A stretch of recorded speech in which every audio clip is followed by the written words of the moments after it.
From Hollywood, it's time now for Johnny Dollar. Ralph Dean, Johnny, mono guarantee. Oh, hiya, Ralph. How are things? Rough. My wife could kill me, Johnny. For the insurance? No, just for kicks, because she's mad, because she wanted a mink coat. In short, she's a woman. I couldn't buy her a mink. I don't make that kind of money. You know how it is in the insurance game. Oh, sure, I know, Ralph. You're down to your last yatch. So what happens yesterday? I lose 80 mink coats, silver blue, worth $100,000. Gone, snatched, disappeared. Warehouse robbery? Check. Bandley Furriers out in Los Angeles. My wife's about to blow her stack. She says if I can't afford one fur coat for her, then how come I can pay for 80 of them that I haven't even got? How do you reason with a woman, Johnny? I never try. Usually I just send flowers. I've already done that. She ran them through the garbage disposer. So now what do I do? Buy some more flowers.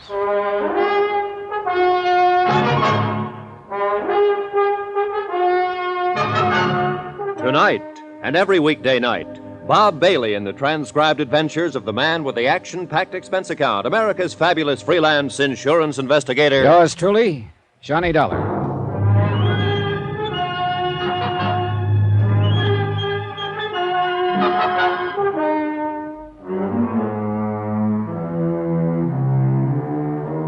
From Special Investigator Johnny Dollar to the Home Office Mono Guarantee Insurance Company, 4312 Spring Street, Hartford, Connecticut. The following is an accounting of expenditures during my investigation of the Silver Blue matter. Item 1, $152.40, telephone and incidentals and transportation to Los Angeles. I called the Mono Guarantee agent out there before I left and got a brief rundown on the case. Among other things, I learned that a man I'd known and worked with before, Detective Lieutenant Raymond Garcia, had been put in charge. And with Garcia on hand, I knew I could count on cooperation by the police. But I still wasn't expecting quite as much as I got. Flight 12 for Las Vegas, Salt Lake, Minneapolis, and Chicago, now loading at... I knocked over the fur joint myself, Johnny. Garcia. Only way we get to see you. How have you been? Overworked, underpaid, frustrated, disillusioned, unappreciated. In other words, fine. Got your luggage yet? It's coming right there. Good. We ought to get moving. I've got a squad car outside. What's all the rush? We've got a guy downtown in the hospital I figured you'd want to talk to. Well, he'll wait, won't he? He'd probably like to, if he had any choice. He's dying? Kinda looks that way. He's one of the 2 night watchmen the gang slugged when they broke into the warehouse. And he's our big one, Johnny. He's all we've got. Has he been able to talk? Couple of sentences during the night. He's got to talk. What do you mean? He's the only one who got a look at them. When he did talk, what did he say? Gibberish, mostly. He did say one thing, though. They were kids. Just a gang of kids. Oh, that's going to make it rougher. Yeah, in a lot of ways. What do you mean? You'll find out later, Johnny. Come on, let's go.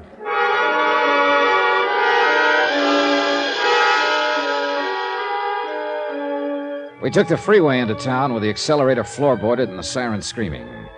Racing against time and against dying. Weaving in and out through the four-wheel madness that Los Angeles calls traffic. And then the other side of the coin.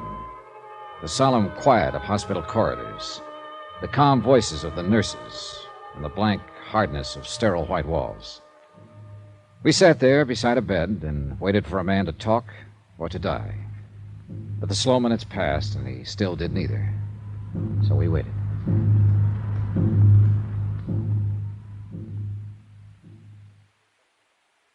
Guess that shot the doctor gave him is not going to have any effect. Apparently not. It's a crazy world, Johnny. No, just the people in it. I mean, yesterday, we'd never even heard of this guy. I still don't know his name. And 24 hours later, here we are. A couple of strangers sitting around watching him die. It's here on his chart at the head of the bed. Albert Christmas. Strangers. Not even family or friends. He didn't have any family or friends. He lived alone in a furnished room. Worked alone, too, except for one partner.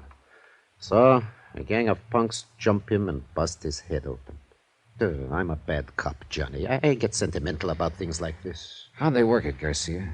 It's a warehouse district. The streets are practically deserted at night. A police prowl car checks the street once about every 40 minutes, and they hit at 1:10 a.m., 3 minutes after the police had passed. Sounds professional. No, just a smart bunch of kids. The only fur they seemed to know was mink. They passed up a dozen or so chinchillas worth twice as much. How'd they get in? I don't know. Chrisman hasn't been able to tell us. They must have tricked him into opening the door. What about Chrisman's partner? He was making his rounds. They slipped up behind him, slugged him.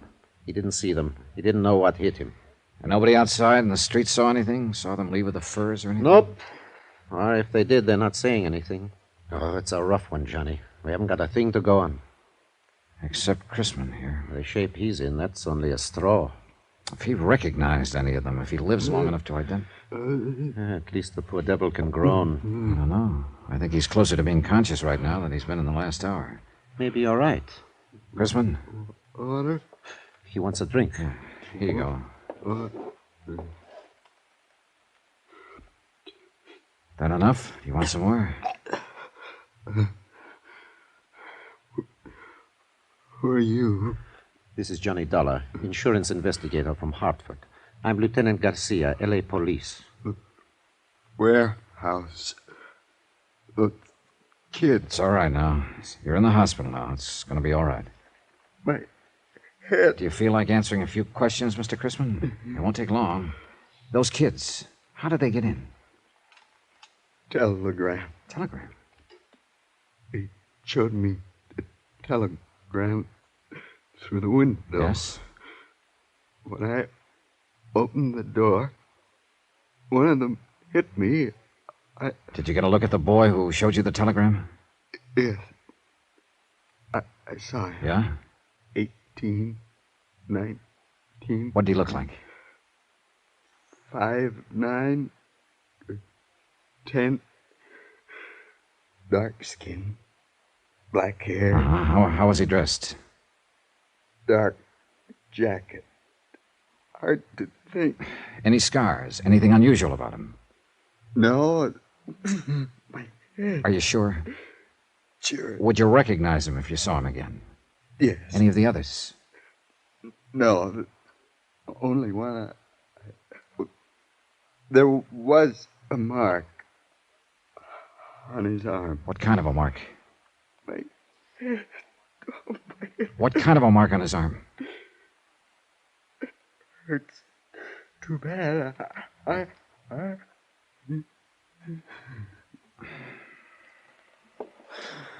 Well, that's that. Yeah, he's passed out again. Well, we got a description. Only one thing wrong with it. What? Right in that area, there are about 50,000 kids who fit it.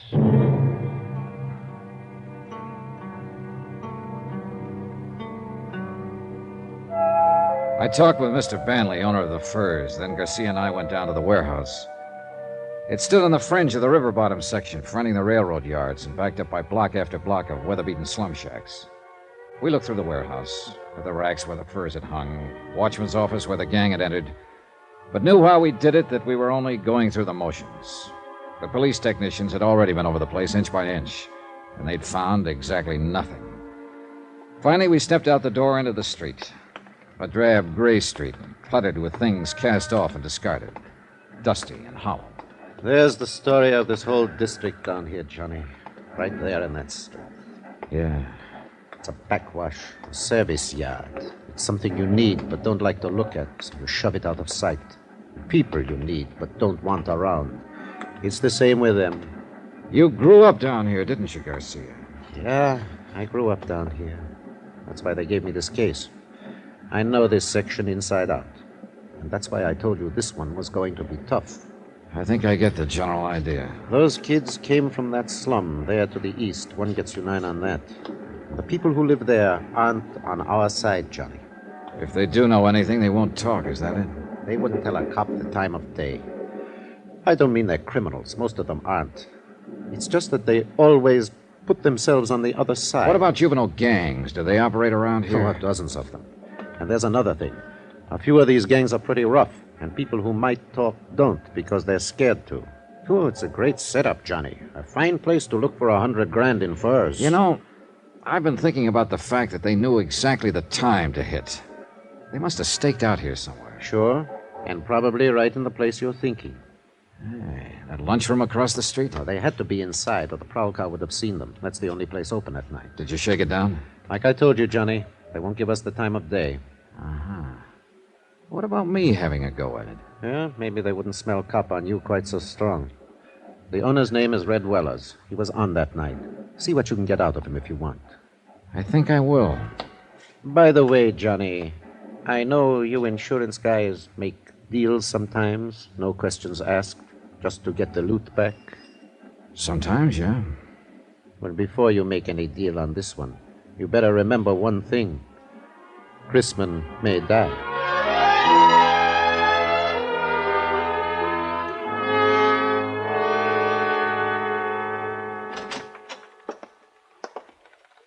What do you say, Mac? Save your money. What do you want? Coffee? Yeah, I guess so. How's business? Bucket two a day. Farther in the hole. Want cream? No, I'll drink it black. Want a sinker with it? No, thanks.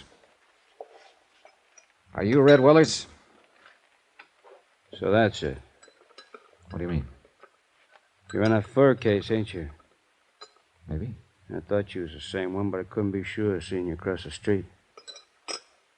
You come up with that cop Garcia a while ago, didn't you? That's right. I'm an insurance investigator. Well, you come to the wrong address, mister. I don't know nothing about nothing. Who was in the lunchroom here just before the robbery? I don't remember. Any young kids here? No, it was all old men with long beards. I see. 10 cents for the coffee. Yeah, they got you real scared, haven't they? Haven't they? I don't know any days. All right, look. You know Chrisman, the watchman over at the warehouse. He comes in. He didn't know any theys either. What about it? Nothing. Except he's dying. I'm at the Wilkins Hotel if you change your mind. Room 312, Johnny Dollar. Sorry, I don't see no use of me dying, too. Follow me, Mac?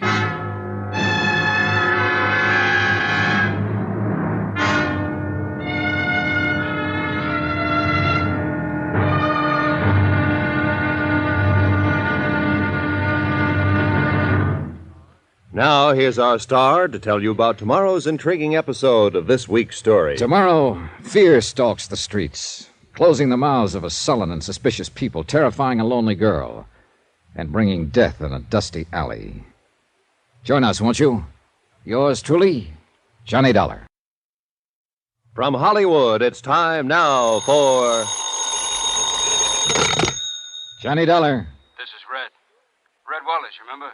Sure. You run that lunchroom across the street from the warehouse that was robbed last night. Yeah, that's right. Now, look, Dollar, supposing I tell you what I know about it. What's going to happen to me? Nothing, as long as you weren't mixed up in it yourself. No. I mean the papers and the cops. If it gets out I talked to you, I won't last 24 hours. I think I can take care of that. What do you know about it, Red? That depends on what it's worth to you. I see. I'll have to sell out, get away from this section, so I'll need some dough. You follow me? All right, I'll see you taken care of. Now, just what is it No, you got? it ain't safe. I'm talking from a booth. You stay right there at your hotel. I'll see you in a half hour. Right. Just you. No cops. Yeah, that's right, Mr. Beck. Mr. Beck. 6 quarts of milk and 2 pounds of butter. Sure, right away. Thanks, Mr. Beck. Goodbye. Hello.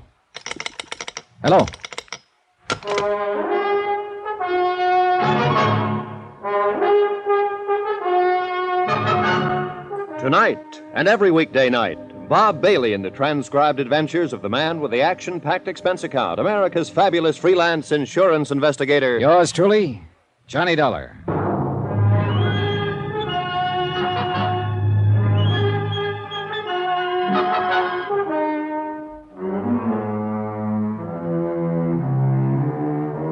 From Special Investigator Johnny Dollar, location Los Angeles, California, to the Home Office, Mono Guarantee Insurance Company, Hartford, Connecticut. Assignment, the Silver Blue matter. Expense account continued. Item 4, 20 cents, a phone call to my friend Lieutenant Garcia of the L.A. Police, and a call to Queen of the Angels Hospital. Albert Chrisman, the night watchman who was slugged by the gang of teenage hoodlums during the warehouse robbery, was still unconscious. And Chrisman, unless Red Weller was ready to talk now, was the only lead I had toward finding $100,000 worth of silver blue mink coats. I waited 2 hours and a half for Red Weller, but he didn't show.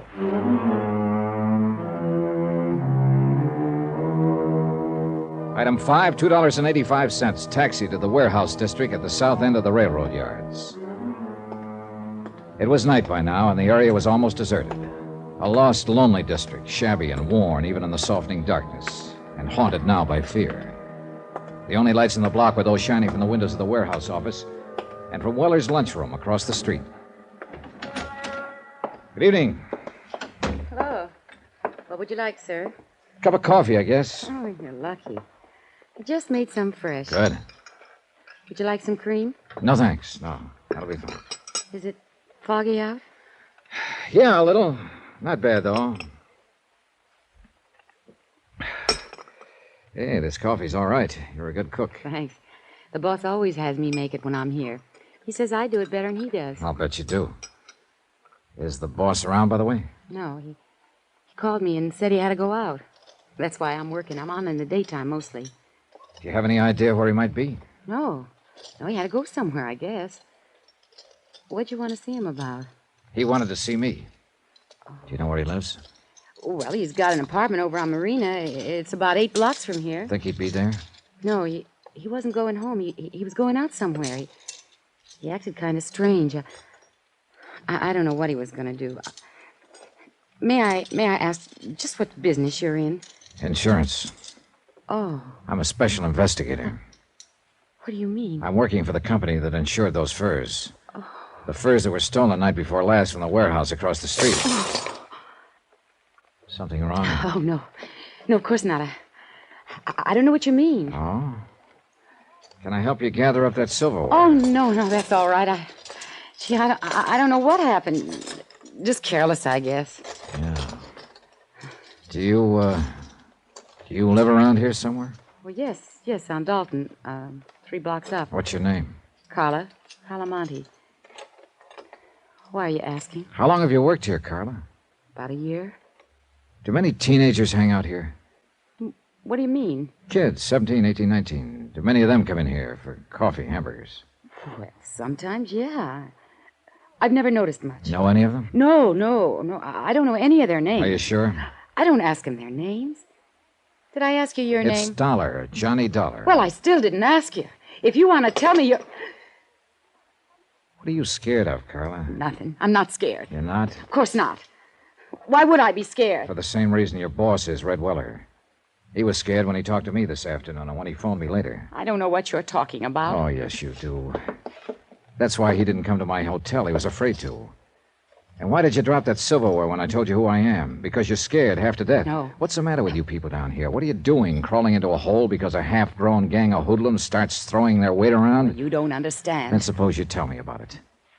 Do you think that's any kind of an answer in the long run? To pull the covers up over your eyes and let them do as they please and just keep hoping they'll leave you alone? All you're doing is making things worse. Oh, you don't know how it is. You don't have to live here. No, I don't have to live here, but I know how it is. Because I've seen it in other places where the mobs manage to take over.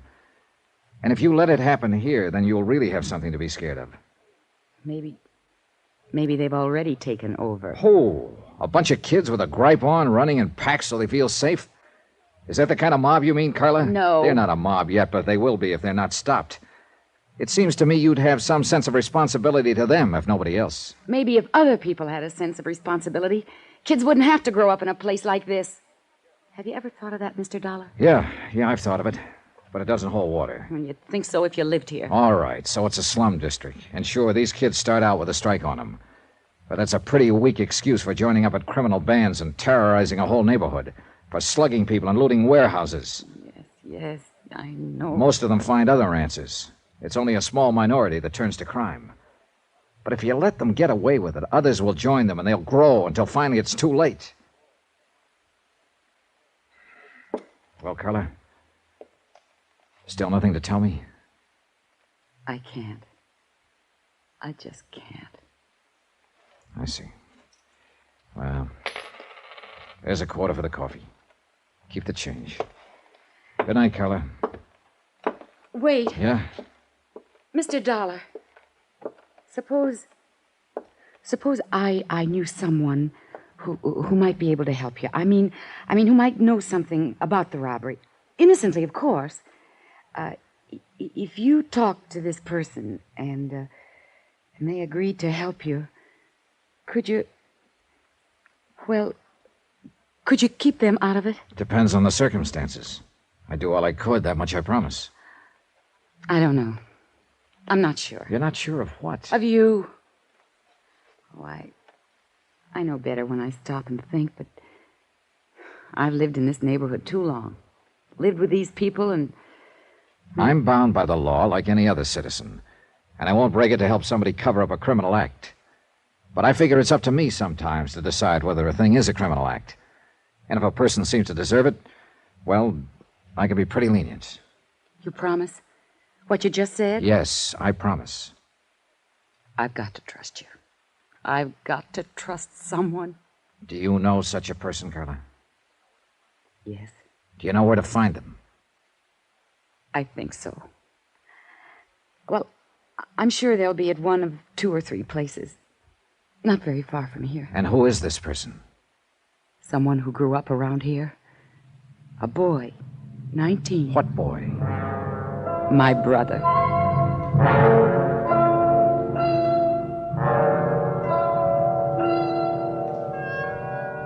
Expense account item 7, $2.70, taxi. We went first to Carla's apartment where she lived with her brother, but there was no one there. Then we checked out a drive-in a few blocks away, a teenage hangout. No luck. Finally, we tried a pool hall down south of the yards, just off Alameda Street. It was our last hope. I know he comes here. It's not a good place for him, but a lot of the other kids do, too.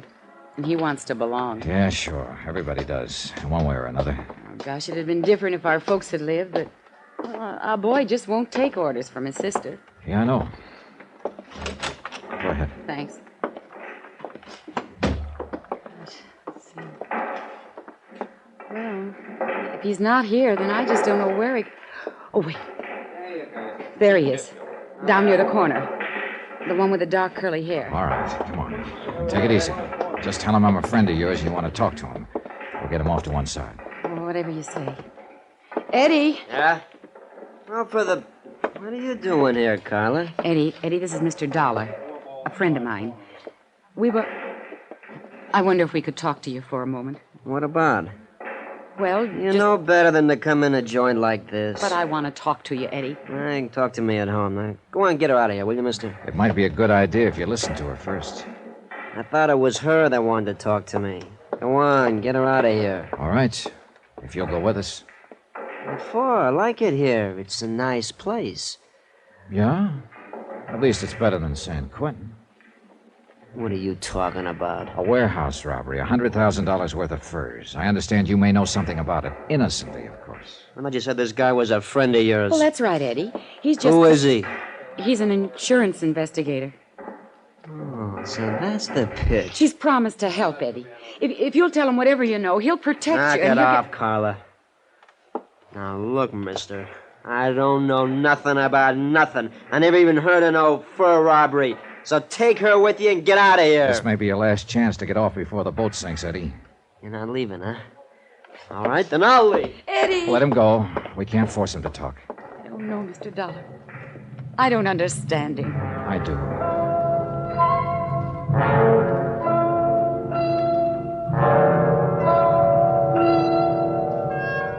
Item 8, 10 cents. Phone call from the pool hall to Lieutenant Garcia at police headquarters. He said there was no change in Albert Chrisman's condition yet. He was still holding on, and he still hadn't talked. But there had been another new development, a big one. And when I joined Carla in the taxi outside, she knew it by the look on my face. What's wrong, Mr. Dollar? Now, look. How sure are you that your brother wasn't mixed up in that robbery? Well, I want the truth. I'm afraid he was mixed up in it. Then brace yourself, Carla.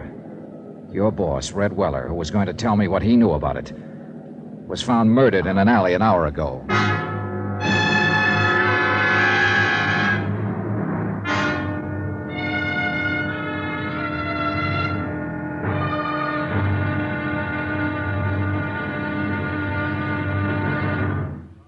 Now, here's our star to tell you about tomorrow's intriguing episode of this week's story. Tomorrow, a lonely, broken-hearted girl, a blood-stained shirt, and a fight with a cornered rat. Join us, won't you? Yours truly, Johnny Dollar. From Hollywood, it's time now for... Johnny Dollar. Wake you up, Johnny? Oh, Garcia. No, just finished breakfast. Oh, you special investigators do live. Suppose that insurance company of yours could put me on expense account? Maybe. If you found that $100,000 worth of stolen furs. Just a matter of time, Johnny. Now you're talking like a police lieutenant. How soon can you come down here to headquarters? What's up? Has the watchman talked? Crispin? No, he's still in a coma. But I want to know some more about that kid you mentioned on the phone last night. Eddie Monty. Yeah. Well, I don't know. That was told to me in confidence. Look, Johnny, I'm going to talk to you like a policeman for a minute. A man named Weller was knifed to death last night. You told me yourself his death is probably tied in with that warehouse robbery. Another man is dying at Queen of the Angels. So, confidence or no confidence, I want to know about that kid. All right, Garcia. I'll be there in 20 minutes.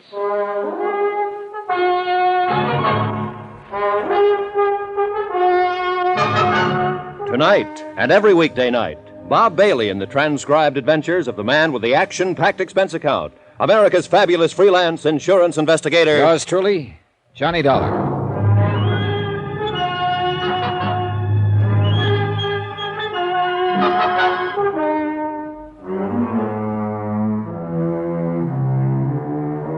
From Special Investigator Johnny Dollar, location Los Angeles, California. To the Home Office Mono Guarantee Insurance Company, Hartford, Connecticut. Assignment, the Silver Blue Matter. Expense account continued.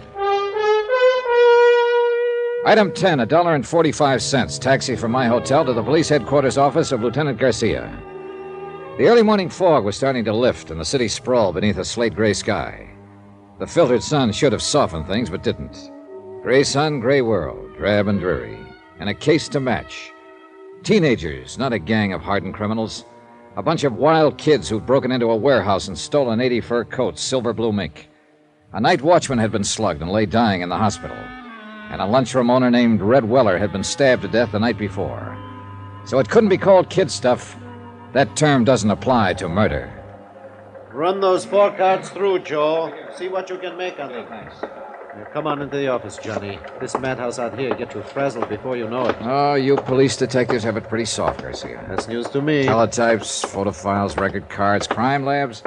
How'd you like to try working alone? On your expense account, I could suffer the hardship. And let's go in here. Have a seat, Johnny. Thanks. Yeah. Did I put the fear of the Lord in you on the phone? You were real impressive. Well, the chief was breathing down my neck. Then I'll stop trembling. Kidding aside, Johnny, I've got to know just how that Monte boy figures in this. Did I say he even figured in it at all? No. You just wanted some information on him. But he figures all right. You didn't come out here from Hartford to look up the nephew of an old friend. Oh, I've done crazier things at times. He's got a record. You know that? No. Petty stuff. No convictions. Gang brawls, auto pilfering, vandalism, intoxication. Interrogative attitude, sullen, hostile, antisocial. Yeah, that's quite a nephew you've got, Johnny. Black sheep of the family. What's the story? How did you get onto this kid? Look, amigo, I made a promise on this. I hate to break it. It's murder, Johnny. This kid's sister worked for Red Weller in that lunchroom across the street from the warehouse. Her name is Carla Monty. She's 5 years older than he is. They live together. Their parents are dead. So? So I put some pressure on her, and she told me she thought her brother Eddie might know something about the robbery. She took me to a pool room to meet him. How was he supposed to have known about it? Hearsay? No. She admitted later that she suspected him of being mixed up in it himself. Things he'd said, the way he acted. She asked me to help her try to keep him out of trouble. I think he's already in trouble, Johnny. Yeah, so do I. And I think she does, too. What did he have to say when you talked to him in the pool hall? Several things, but they added up to 2 words. Get out. When I wouldn't, he did. Why do you think Red Weller was killed, Johnny? Well, I think those kids used his lunchroom as a lookout post to spot the prowl car that was patrolling that area. As soon as it passed, they pulled the job. It figures all right. I think Red realized it when he thought back and knew who the kids were. I think that's what he was going to tell me. So they found out what he was up to and knocked him off to shut his mouth. Yeah, it adds up, Garcia. Oh. Now, tell me about her. Carla? What's to tell? She's just a girl, like millions of others. Decent, hardworking, and real sweet. But there's something about her, something special. I don't know what, I don't know the words to use, but... Well, it's there. You feel it. And she's kept it somehow. In spite of everything. I guess I know what you mean. Do you? I told you once, Johnny, I grew up in that district. I know how rough it is. Well, maybe it's even worse for a girl. It is. I know. I had a sister. Oh, I didn't know that. She was a lot like this girl Carla once. Then the district got to her, and she got to be more like Carla's brother. What happened to her? 1 to 5. Possession of narcotics. A couple of other pretty rough charges. She died in Tehachapi prison 7 years ago. I'm sorry, Garcia. Yeah. I don't want to see this girl Carla hurt any more than you do, Johnny. Maybe the hurt will break her, make her lose that something special. But I've still got to pick up her brother and bring him in for questioning. Expense account item 11, $1.90. Taxi to the Weller lunchroom to see Carla Monte. Lieutenant Garcia had a police detail checking known fences and borderline dealers specializing in furs. But so far, none of those contacted had been approached by any member of the warehouse gang. Albert Chrisman, the night watchman who had been slugged during the robbery, was still in a coma, unable to talk. So Carla remained my best, in fact, my only lead to the case. The lunchroom was closed. I paid off the taxi, walked 3 blocks to Carla's apartment and house, climbed the stairs, and knocked on her door.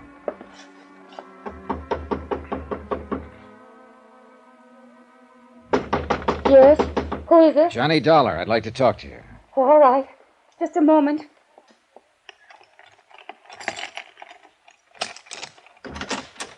Come in, Johnny. What were you expecting, a major invasion? I don't know. I don't know what I'm expecting. Easy, Carla, easy. It's not the end of the world. Eddie didn't come home last night. Oh? I tried, Johnny. I tried to be a mother and father both to him. What did I do wrong? Well, that's the kind of question that doesn't always have an answer. Have you got a drink in the house? Have I what? Got anything to drink? Well, there's some brandy, I think. All right, get it. Well, I don't know if it's a good brand or It not. doesn't matter. Bring 2 glasses. Pour out a couple of stiff ones. No, I don't Go really ahead and pour them, 2 of them. All right. Is this a snapshot of Eddie when he was younger? Yeah. He was in junior high school then. It was taken at summer camp when he won a medal for swimming. And that was the only year I could afford to send him. Here you are, John. Thanks. All right, here's a go. Oh, I don't think Now drink it, all of it. All right. Good. You needed that. Where do you think he is, Johnny? What's happened to him? Carla, you're going to have to face it sooner or later, and I kind of think now is the time. What do you mean? You've been worried sick for fear your brother would get into some kind of trouble. And you had reason to worry. It's finally happened. No. He's in trouble, all right. Plenty of trouble. You're not the only one looking for him. Who else is? Who do you mean, Johnny? The police. There's an APB out. They want him for questioning in connection with the robbery and with the murder of Red Weller. Oh, no. Eddie wouldn't kill anyone. Maybe not, but somebody did. Some member of the gang that robbed the warehouse. And it looks very much as if Eddie is a member. Yes. I suppose he is. Now, look, Carla. Is there anything you haven't told me about the robbery, I mean? No. I was just suspicious, that's all. Because if there is, let's have it. It's too late to protect him now. The sooner he's taken into custody, the less likelihood of his getting any even deeper. He was out that night. He didn't come home until almost morning. I was worried about it, but I knew it wouldn't do any good to ask him. Do you know who was with him that night? No. Who would be the most likely ones to go along on a deal like that? Any of them. Any of those he's been running around with lately. Any idea where they hang out mostly? Well, just those 2 places I took you to last night. That drive-in and the pool hall. Look, if they did pull that robbery, where do you suppose they take the furs? Well, I don't know. Does Eddie have a car?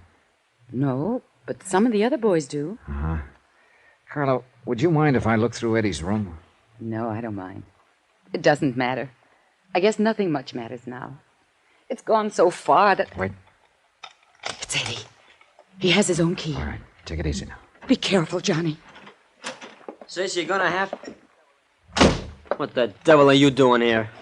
Looking for you, Eddie. Yeah? What for? I think you know. Eddie, you've got to give yourself up. Shut up! Because I got you to thank for this jam. This insurance dick comes around, romances you up a little, and you sell me right down the river. That's not true. How'd you know you were in a jam, Eddie? I got friends in this neighborhood. They keep me posted. Did the same friends tell you Red Weller was about to make a deal to talk? You're whistling in the dark, Dollar. Maybe.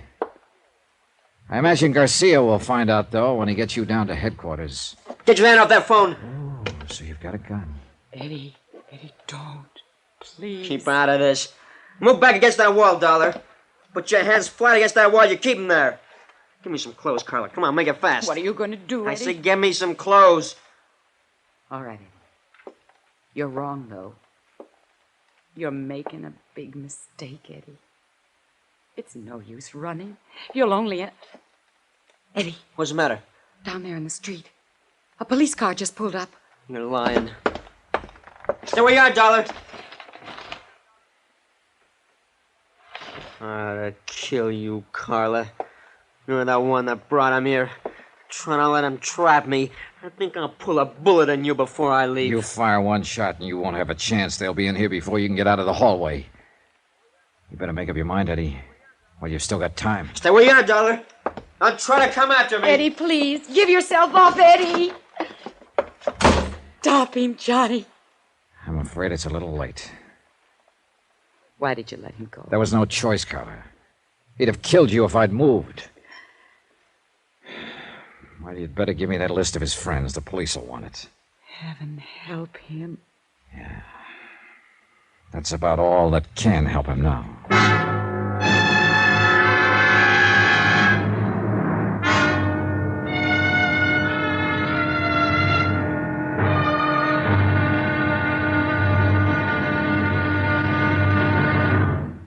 Now, here's our star to tell you about tomorrow's intriguing episode of this week's story. Tomorrow, a police net tightens and traps a frightened rat. A boy sobs in a jail cell. And an innocent man dies quietly in his sleep. Join us, won't you? Yours truly, Johnny Dollar. From Hollywood, it's time now for... Johnny Dollar. Lieutenant Garcia, Johnny. Are the boys in the police car still there? There are 3 police cars here now. They've searched the apartment house from top to bottom. Any luck? No, Eddie got away. I didn't dare make a move to stop him. He was going to shoot his sister. Well, we'll get him, Johnny. Don't worry about it. I don't intend to. My job now is to locate $100,000 worth of stolen furs, not to go after Eddie Monty. It's the same job, isn't it? Probably. Did you see that list of his friends Carla gave me? I just put out an APB to bring them in. Good. They weren't all in on that warehouse robbery, but some of them were. If they were, we'll tag them. We've got an interrogation room down here to sort the sheep from the goats. Yeah, I know. But first you got to catch your goats.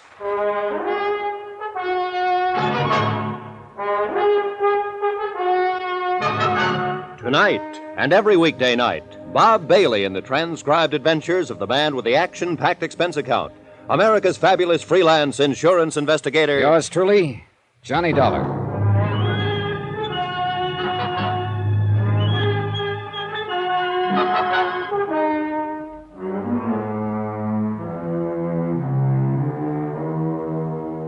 From Special Investigator Johnny Dollar, location Los Angeles, California. To the Home Office Mono Guarantee Insurance Company, Hartford, Connecticut. Assignment, the Silver Blue matter. Expense account continued.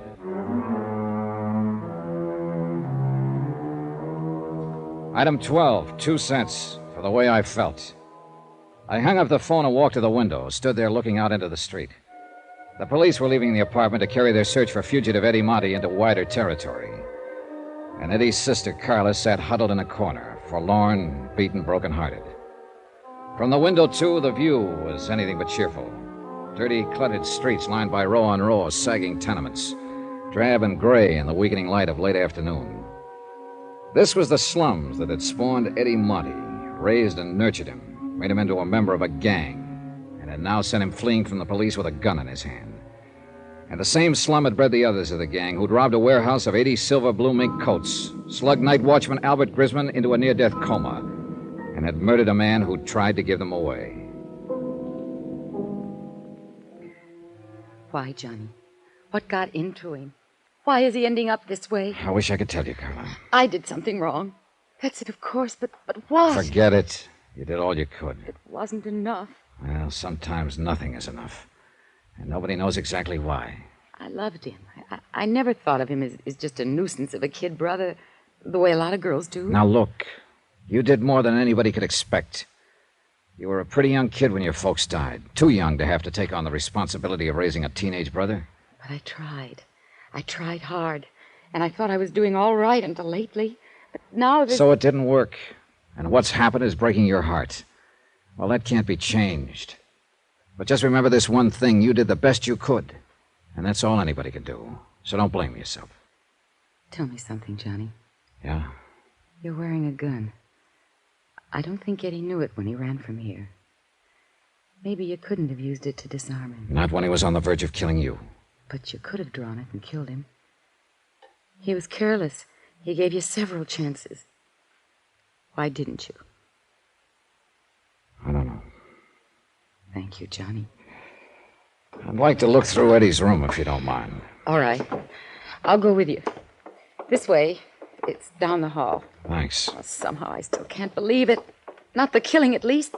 Eddie is just not that kind. Well, a kid gets under pressure sometimes and gets pushed overboard. Maybe we'll know more when they pick him up. What if he tries to resist arrest? You know the answer to that. Oh, I hope he doesn't. Well, here it is. This has been Eddie's room since he was 13. It ought to tell something. The main thing at the moment is to find something that tells where he might go to hide out. And I've also got $100,000 worth of furs to locate. But you go ahead and look around. Whatever you want. Okay, thanks. I'll be in the living room. You call me if you want me.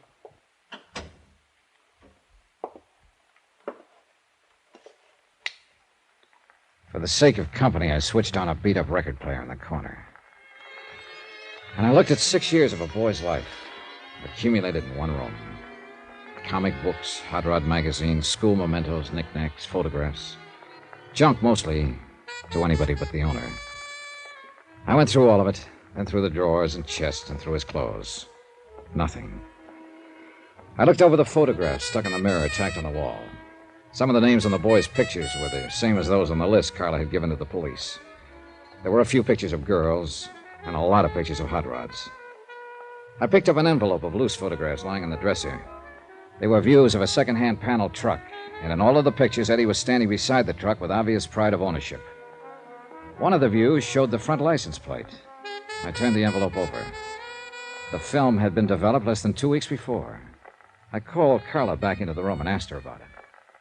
No, I didn't know he had a car, or a truck, rather. It may not be his, but I'll lay odds that it is. That look on his face is a dead giveaway. I don't know. He sure kept it a secret. He never brought it here once. Do you recognize the background in those pictures? No, I don't. It looks like a storage yard or an industrial place of some kind, doesn't it? Yeah, I'd call it that. Do you mind if I take these with me? Of course not. But why? The gang had to use something to haul those furs away from the warehouse. But if Eddie was keeping the truck a secret from me, it was because he was planning to use it for the robbery. That one or some other one. Johnny, he was in on it all along.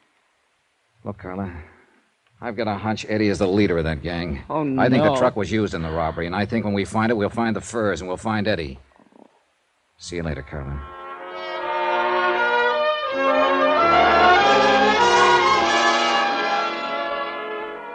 Expense account item 13, $1.85. Taxi fare from Carla's apartment to the police headquarters office of Lieutenant Garcia. Come in. Oh, Johnny, I've been trying to locate you. Oh, what's up? We picked up 2 of those kids on Carla Monte's list. Friends of Eddie's. Wow, that's a start. Not with one of them. He's in the clear. Perfect alibi. We have something on the other one, though. Want to help me talk to him? Yeah, sure. Oh, say, here are some photographs I picked up in Eddie's room a while ago. We should take a look at them, Garcia. All right, let's see them. The pictures were taken about 2 or 3 weeks ago. Now, if this truck is his sister doesn't know about it. Yeah, he sure got that owner look on his face. Yeah, he sure has. That second one there shows the license number, see? Yeah, I see it. You think they might have used this in the robbery, Johnny? It's a possibility. And we're not exactly swamped with angles. I was wondering, too, if you happen to recognize that background behind the truck. No, but it looks like it might be down in that area somewhere, the warehouse district. Look, why don't you get some copies made, circulate them, and see if any of your boys can tag the place? Oh, you insurance dicks do get ideas sometimes. Oh, you'd be amazed. All right, I'll do it. And now let's go down and talk to that kid.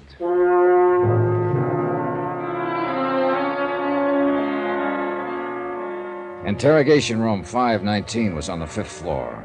Bare walls painted gray, a businesslike room without a doorman or compromise. Furnished only with the necessary table, chairs, and lights. We stopped in the anteroom and looked in through the one-way glass window. The boy waited alone at the interrogation table, trying to put up a tough, defiant front, but failing by the tremble of a lip and the occasional flick of his eyes. Well, let's go in. Get it over with. The kid stiffened when he heard the door open, but he didn't turn around. He just sat there at the table, braced and waiting. You can take that chair at the side, Johnny. Okay, thanks. What's your name? You already know it. I said, what's your name? Mario Santorres. That's your right name? Yeah. Where do you live? Roxman Place, my aunt. Ever been arrested before, Mario? No. Hey, you've got kind of a bad memory, haven't you? Why? September of last year. Arrest made by Officer C.J. Barton. Charge, possession of stolen articles. Hubcap, 2 autoradios, 1 camera. I wasn't convicted. I asked if you'd ever been arrested, not convicted. It was a frame-up. I didn't have any evidence. No, apparently not. Witnesses for the prosecution refused to testify. Case dismissed. Here, what are you going to claim this time, Mario? Another frame-up? I don't know why you brought me in here. I don't know anything about anything. That bad memory again, I just don't know what you're talking about. It's lucky for us that Eddie Monty had such a good memory, isn't Yes. What about Eddie? Huh? What do you mean? Is he a friend of yours? I know him. it? He's got a fine memory, that boy. Too bad you can't remember things the way he does. What are you talking about? Oh, that's true, all right. Eddie remembers everything that happened. What he did, what Mario did. I don't know what you mean. Well, that's because of your bad memory, Mario. Why, Eddie remembers the name of every boy who was in on that job and just what each one of them did. What job? That warehouse robbery. Have you forgotten about that? I don't know anything about any robbery. Well, there's been a lot of talk. At least you've heard about it, haven't you? I don't know anything about it. Maybe you've just forgotten. I don't know what you're talking about. When did you see Eddie last? I don't remember. Have you seen him since the robbery? No. How can you be sure? You said you hadn't heard of any robbery. I haven't. Still, you haven't seen Eddie since the robbery. Well, Come on, Mario. Tell us about it. I guess maybe I did hear about it. So? Well, why shouldn't I hear? It was in the papers. Everybody's been talking about it, so what if I did hear it? I don't prove anything. But you said you hadn't heard. So I forgot. Guy can forget something, can't he? Yeah? If he's got a bad memory, he can. Mario's got a real bad memory, Johnny. Not Eddie, though. He remembers how you guys loaded those furs into his truck. How you waited across the street in Red Weller's until the prowl car passed. How you slugged the night watchman, Albert Chrisman. That's a lie. How do you know it is, Mario? You don't even remember it. Eddie does, though. He even remembers the next night. When you stabbed Red Weller to death to keep him from coming to me. No. No, I didn't do that. Of course you did. You don't think Eddie would lie, do you? It's not true. Makes sense to us. Is Eddie here? You pick him up? How would we know what he remembers unless we'd picked him up?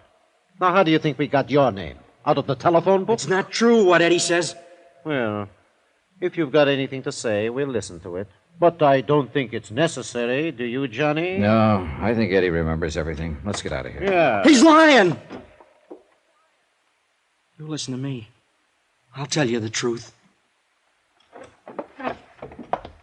I'll get a stenographer.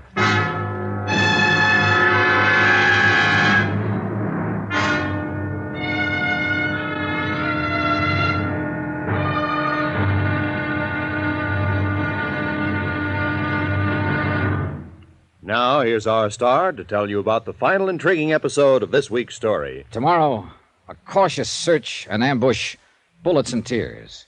And the end is violence. Join us, won't you? Yours truly, Johnny Dollar.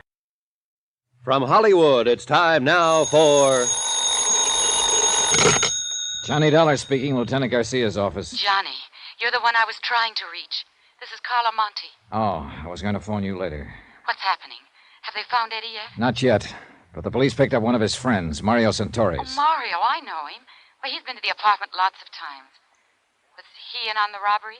Yes, he just made a statement admitting it. And what did he say about my brother? He says Eddie is the one who planned the whole thing. He must be lying. No, Garcia and I are pretty sure he's telling the truth. I'm sorry, Carla. I'm coming down to headquarters, Johnny. There's no use. There's nothing you can do here. At least I can be there when they bring him in or whatever happens. It won't help. You're better off at home. Now, No, Johnny. please. I raised him. Some of the fault must be mine. I can't desert him. I'm going to be there if he needs me. Okay, Carla.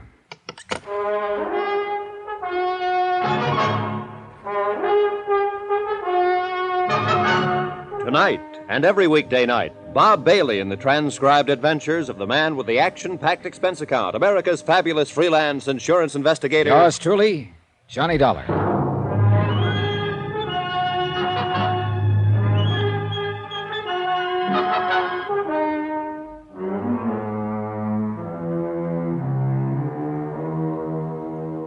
From Special Investigator Johnny Dollar, location Los Angeles, California, to the Home Office Moto Guarantee Insurance Company, Hartford, Connecticut. Assignment, the Silver Blue Matter. Expense account, final page. $100,000 worth of fur coats, silver blue mink, stolen in a warehouse robbery and still missing. A night watchman slugged during the robbery by one of the teenage gang, still lying in a coma, unable to speak. And Red Weller, a man who'd tried to speak, lay in the county morgue, stabbed to death in a dark alley. But now one of the gang had been arrested, a 17-year-old named Mario Santoris, and he'd finally talked. Sitting in Garcia's office, I read Mario's statement through for the second time. Well, what do you think, Johnny? I think the kid was telling the truth. Eddie Monte scraped up enough money to buy that second-hand panel truck and then talked the other kids into knocking over the warehouse. That ties in with what Eddie's sister said, that he'd kept the truck a secret, hadn't told her about it. And also the fact that Eddie seems to be a born leader type.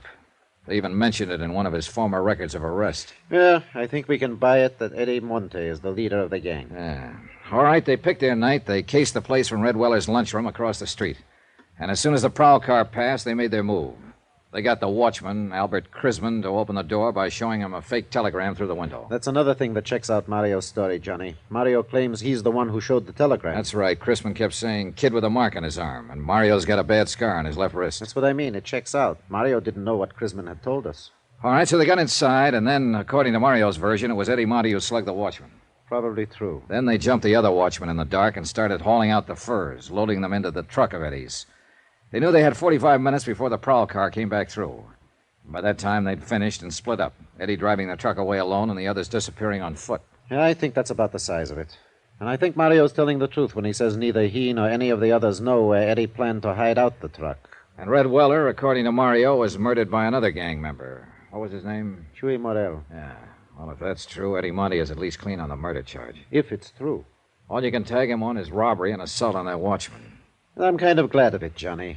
I feel sorry for that sister of his. So do I. She's a good kid. And she's carrying a real load of guilt. Thinks that she's responsible in some way. Oh, she was only 19 herself when their folks died. How could she be expected to hold him in line? And especially in that district. Yeah. She's on her way down here, by the way. Carla Monte? Yeah. I tried to talk her out of it. Oh, maybe she's as well off hanging around here, though, as she is waiting alone in that apartment. It's a rough deal for her, no matter where she waits. Well, at least we can tell her brother's not in quite as deep as we... Excuse me. Yeah, sure. Garcia speaking. Good. Well, who's the other one? Yeah, bring them on in and book them. I'll talk to them later. And now we... What? When? All right. Keep in touch with me. The boys just picked up Chuy Morel and the other two. That leaves us one to go. Yeah, the big one. Eddie Monte. And he's even bigger now, Johnny. What do you mean? That watchman Eddie slugged, Albert Crisman. What about him? He just died. So it was a different thing we had to tell Carla when she arrived at headquarters. Not that her brother would probably get off on a lesser charge, but instead that an APB was out, that every officer in town had been warned, be on the lookout for Eddie Monte, age 19, armed and dangerous, wanted for murder.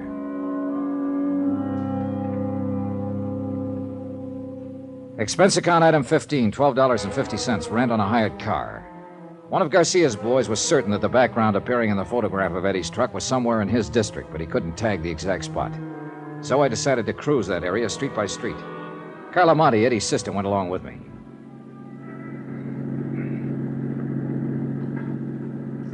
There's an alley off to the right, Johnny.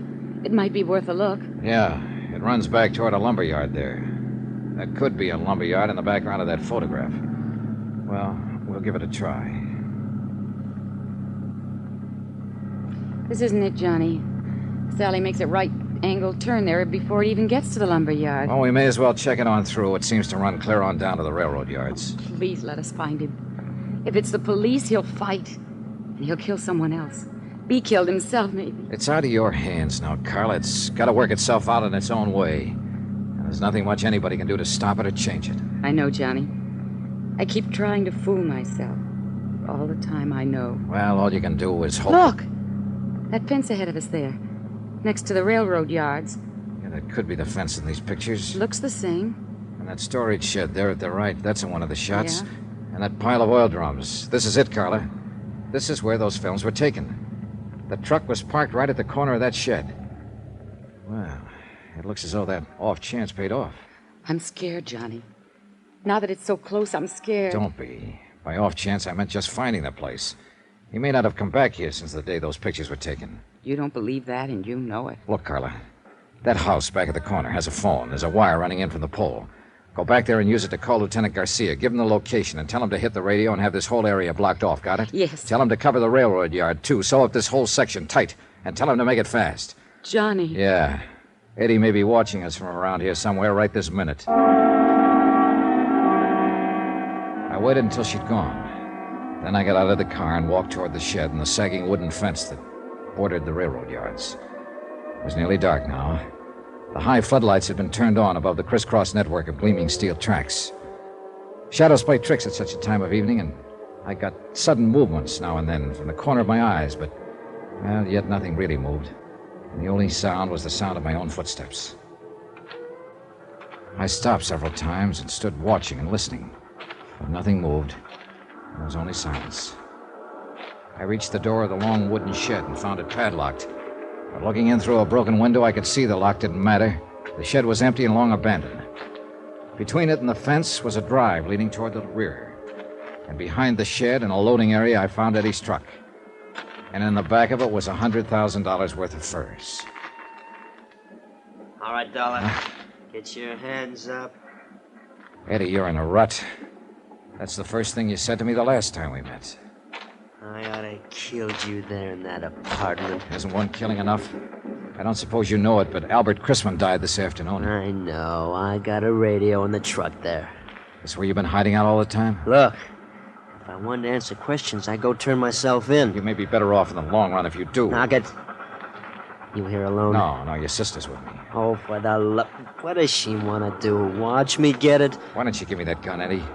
It's only a matter of time. You know that. You don't have a chance. Oh, I figure I got a pretty good chance right here in my hand. Chance at what? To break Carla's heart? Smash her into the dirt, kill her, maybe? Shut up. What more do you want to do to her before you're through? I'm not planning to be through. Oh, that's great. But the police are doing some planning of their own. They gotta find me first. I found you, didn't I? And I ought to kill you right where you're standing. Is that all you got to think about, Eddie? To kill somebody and go on killing until one of them kills you? Shut up! Let me think. Think about Carla if you want to think about something. Think about the things she's done for you, the years she's worked for you, worried about you.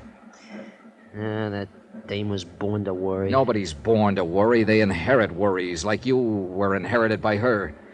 I didn't ask her to do it. Life didn't give her any choice.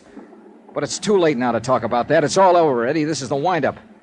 Come on now, give yourself up. You haven't got a chance. Oh, and I would have if I gave myself up? Don't you hand me that stuff. The police have got this whole section surrounded. Carla went to call them 20 minutes ago. If I thought you were trying to hand me... Keep your mouth shut. Eddie, you don't have a chance. Johnny, Lieutenant Garcia's here. Be careful, Eddie's here. You dirty... I hit the dirt and rolled into the truck and came up on the other side with my gun in my hand. I could hear Eddie running away, but I couldn't tell where he was. Johnny, are you all right? Yeah, I'm all right. Eddie went over the fence into the yards. Where are you? Here, the corner of the shed. Come on, let's go after him. He can't get through. I've got men working this way from the other side. Where's Carla? Back there somewhere. Come on, we can get through the fence here. Carla, stay where you are. Don't follow us. There he goes, Johnny, behind that line of freight cars. All right, come on. He can't get too far that way. There's a train coming. There he goes! He's going to try to beat it. The crazy Eddie! Santa Madre!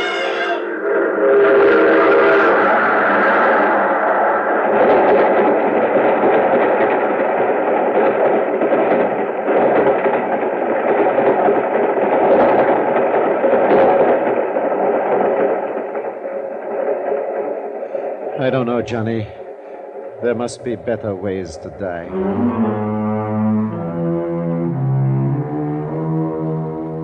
Expense account item 16, $300.60. Hotel and miscellaneous in Los Angeles and transportation back to Hartford. Expense account total, $541.25. End of account, end of report. Remarks? Well, I guess Carla made the remarks for me. I don't know, Johnny. Those 80 fur coats, they'll go back into stock now. And they'll be sold to women who'll wear them to parties and dances and nightclubs. And they'll be happy in them. And they'll never know about Eddie or about me or what happened here tonight.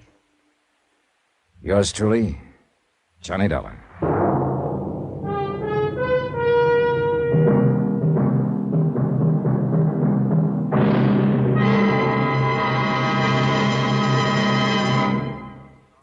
Now, here's our star to tell you about next week's intriguing story. Next week, The Matter of the Medium, Well Done. And a seance or two that I think you'll like. Join us, won't you? Yours truly, Johnny Dollar.